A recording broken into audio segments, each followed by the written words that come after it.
யாழ்ப்பாணம் சண்டிலிப்பாய் பிரதேச செயலகத்தில் சாட்சியங்கள் பதிவு செய்யப்பட்டன. வலிந்து காணாமலாக்கப்பட்டோரின் உறவுகளிடமிருந்து கிடைத்த விண்ணப்பங்களின் அடிப்படையில் தெரிவு செய்யப்பட்ட 100 குடும்பங்களிடம் விசாரணைகள் இன்று முன்னெடுக்கப்பட்டன. சங்கானை, சண்டிலிப்பாய், காரைநகர், உடுவில், தெல்லிப்பளை பிரதேச செயலக பிரிவிற்குட்பட்ட பகுதிகளைச் சேர்ந்த காணாமலாக்கப்பட்டோரின் உறவினர்கள் விசாரணைகளில் பங்கேற்றனர்.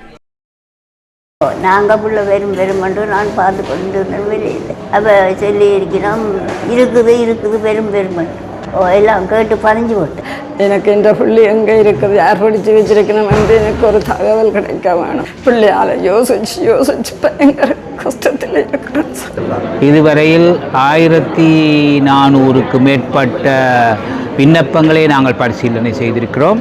அதன் தொடர்ச்சியாக இன்றைய 100 பரிசீலனை செய்யப்படும். இதற்காக கொழும்பிலிருந்து 5 குழுக்கள் வந்திருக்கின்றார்கள். அவர்களூடாக இதனை நாங்கள் சிறந்த முறையிலே பரிசீலனை செய்து எதிர்காலத்தில் எடுக்க வேண்டிய நடவடிக்கைகளை நாங்கள் மீளாய்வு செய்வோம்.